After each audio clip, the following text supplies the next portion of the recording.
বিশ্বাসে মিলায় বস্তু, তর্কে বহুদূর। এজন্য আমরা বিশ্বাসী হতে চাই। আমরা কি হতে চাই? আর বিশ্বাসীদের নামে এই সূরাটা ডেডিকেট করলেন কে? সূরাতুল মুমিনুন। সূরাটার নাম কি? আরো জোরে বলেন, কি নাম? সূরাতুল মুমিনুন। এই সূরাটা নাজিলের একটা ব্যাকগ্রাউন্ড আছে, শানে নুজুল, কোন সময় কোন প্রেক্ষাপটে নাজিল হলো। এটা শুনলে সূরার তাফসীর বুঝতে আমাদের সুবিধা হবে।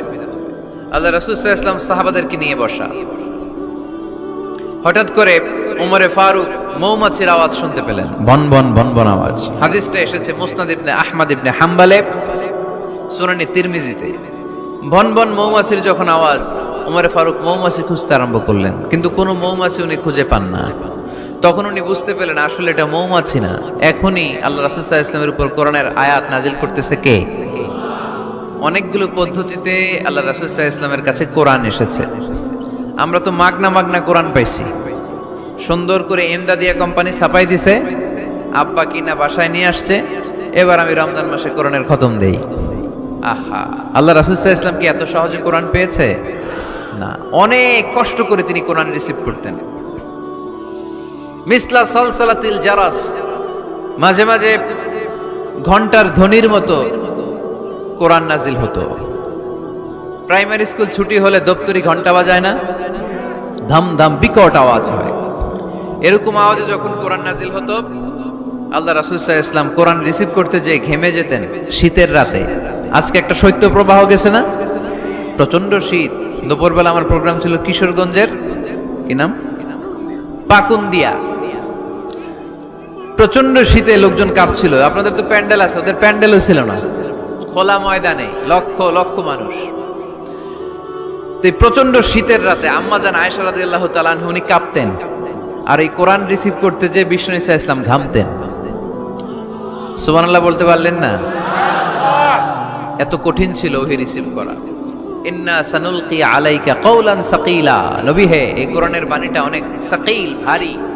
এত ভারী, ওটের উপর বসে থাকা অবস্থায় যখন কোরআন নাজিল হতো, তখন রাসূল সাল্লাল্লাহু আলাইহি ওয়াসাল্লাম যে ওটের উপর বসে আছেন, ওটের পা গুলো জমিনে গেড়ে যেত। ঘোড়ার উপর বসে থাকা অবস্থায় কোরআন নাজিল হলে ঘোড়াটা দাঁড়ানো থেকে বসে যেত। মাঝে মাঝে সাহাবাদের গায়ে হেলান দিয়ে পায়ের মধ্যে মাথা রেখে রাসূল সাল্লাল্লাহু আলাইহি ওয়াসাল্লাম শুয়ে থাকতেন। এক সাহাবীর পায়ে মাথা রেখে আল্লাহ রাসূল সাল্লাল্লাহু আলাইহি ওয়াসাল্লাম শুয়ে আছেন, তিনি টেরই পাচ্ছেন না। হঠাৎ করে কোরআনের আয়াত নাজিল হতে লাগলো। সাহাবী বললেন, হঠাৎ করে আমি টের পেলাম বিশ্বনবীর মাথাটা অনেক ভারী হয়ে গেল। আমার মনে হচ্ছে যে রাসূল সাল্লাল্লাহু আলাইহি ওয়াসাল্লামের মাথার ভারে আমার পায়ের হাড়টি ফেটে খান খান হয়ে যাবে। সুবহানাল্লাহ পড়েন। তো এই কঠিন কোরআন যখন রাসূল সাল্লাল্লাহু আলাইহি ওয়াসাল্লাম রিসিভ করতেন, তিনি ঘেমে যেতেন।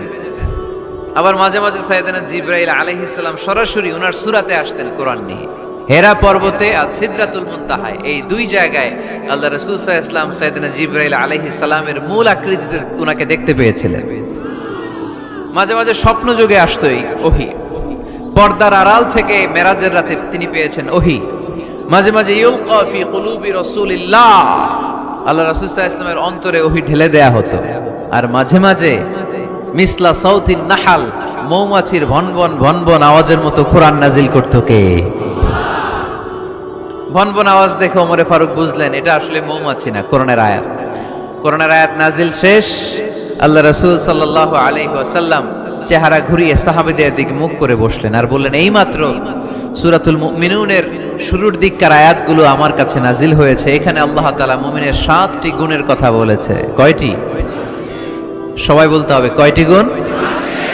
আল্লাহ রাসূল বললেন, মান আকামা হুন্না দাখালাল জান্নাহ, এই 7টা গুণ যে মানবে আল্লাহ তাআলা জান্নাতুল ফেরদাউসের মালিক বানায় দিবে। আজকে এই 7টা গুণের ব্যাপারে আমরা জেনে যাব ইনশাআল্লাহ। পড়ি আর জোরে পড়ি ইনশাআল্লাহ। আর যদি আপনাদের কষ্ট হয় ওঠা বসা করবেন না, হাত তুলে দাঁড়িয়ে যাবেন, বলবেন হুজুর কষ্ট হচ্ছে। দুই একজনের কাছ থেকে শুনলেই দোয়া করে বিদায়, সংক্ষেপ করে দেবেন ইনশাআল্লাহ। মাইকের সাউন্ডে আমি প্রাণ পাচ্ছি না। আমি বলতেছি একটু ইকো দিয়ে দেখো প্রাণ পাওয়া যায় কিনা। একটু ইকো দাও তো দেখি, বেশি দিও না, আবার একটু দাও। দুর্বল সাউন্ড, দুর্বল। প্রতি রাতে আমাদেরকে কথা বলতে হয়, সাউন্ড যদি